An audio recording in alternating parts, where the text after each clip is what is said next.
Hello friends, welcome to Kavi foods.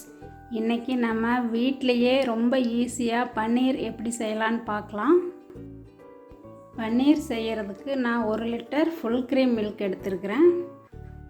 Full cream மில்காக இருந்தால் பன்னீர் அதிகமாக கிடைக்கும். பால் மட்டும் இருந்தால் போதும், ரொம்ப ஈஸியாக சீக்கிரமே செஞ்சிடலாம். பால் 1 லிட்டரையும் சேர்த்தாச்சு. இனி ஸ்டவ்வை ஆன் பண்ணிவிட்டு மீடியம் ஃப்ளேம்லேயே கொதிக்க விடலாம். இது பால் பொங்கி வந்து கொதிக்கிற மாதிரி ஸ்டேஜ் வந்தால் போதும், ரொம்ப பதம்லாம் இதுக்கு தேவை கிடையாது. ஃபுல் க்ரீம் மில்க்குங்கிறதுனால அடி பிடிக்கும், அதனால் அடிக்கடி கிளறி விடணும். இப்போது கொதிக்க ஆரம்பிச்சிருச்சு. இனி இதை கிளறி விட்டுறலாம். இது கொதி வந்ததுக்கப்புறம் இதில் ஒரு எலுமிச்சம்பழம் நான் பிழிஞ்சு எடுத்து வச்சுருக்கிறேன், அதோட சாறை சேர்த்துடலாம். எலுமிச்சை சாறு சேர்த்ததுக்கப்புறம் இதை நல்லா கலந்து விட்டுறலாம். எலுமிச்சை சாறு சேர்க்கறதுனால பால் திரிஞ்சு வரும், அதுதான் நம்மளுக்கு பன்னீர் கிடைக்கும். இப்போ மீடியம் ஃப்ளேம்லேயே வச்சுட்டு நம்ம கிளறிக்கிட்டு இருக்கலாம். அந்த பால் கட்டி கட்டியாக திரிஞ்சு வர ஸ்டேஜ் வர வரைக்கும். இப்போ நல்லா கொதித்து திரிஞ்சு வருது பாருங்கள். இந்த அளவுக்கு இருந்தால் நம்ம ஸ்டவ் ஆஃப் பண்ணிடலாம். இனி இதை ஃபில்டர் வச்சு வடிகட்டிக்கலாம். நான் அந்த ஃபில்டர் மேலே ஒரு துணி போட்டு வச்சுருக்கிறேன், அதில் இதை ஊற்றிடலாம்.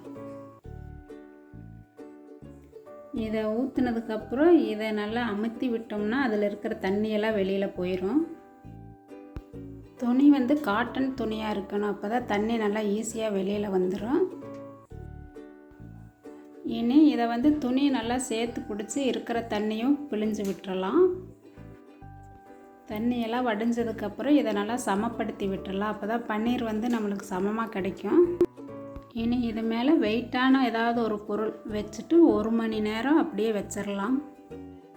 அப்போ தான் அதில் இருக்கிற தண்ணியெல்லாம் வடிஞ்சு நம்மளுக்கு பன்னீர் நல்லா கிடைக்கும். 1 மணி நேரம் ஆயிடுச்சு. இப்போ பாருங்கள், பன்னீர் நம்மளுக்கு நல்லா செட் ஆகி எப்படி கிடச்சிருக்குதுன்னு. இனி இதை ஒரு தட்டுக்கு மாற்றிட்டு நம்ம பீஸாக கட் பண்ணிக்கலாம். இது ரொம்ப ஈஸியாக ஒரு 1/2 மணி நேரத்தில் பன்னீர் நம்ம செஞ்சிடலாம். 1 லிட்டர் பாலுக்கு நம்ம கடையில் வாங்குகிற பன்னீரை விட அதிகமாகவே கிடைக்கும். இப்போ நம்ம பீஸா கட் பண்ணியாச்சு. இப்போ பன்னீர் தனித்தனியாக எடுத்துடலாம். இப்போ பாருங்கள், பன்னீர் நல்லா செட்டாயும் வந்திருக்கு, நல்லா சாஃப்டாக இருக்குது. இதை நீங்களும் வீட்டில் கண்டிப்பாக செஞ்சு பாருங்கள். இந்த வீடியோ உங்களுக்கு பிடிச்சிருந்தால் லைக் பண்ணுங்கள், ஷேர் பண்ணுங்கள், மறக்காமல் சப்ஸ்கிரைப் பண்ணுங்கள்.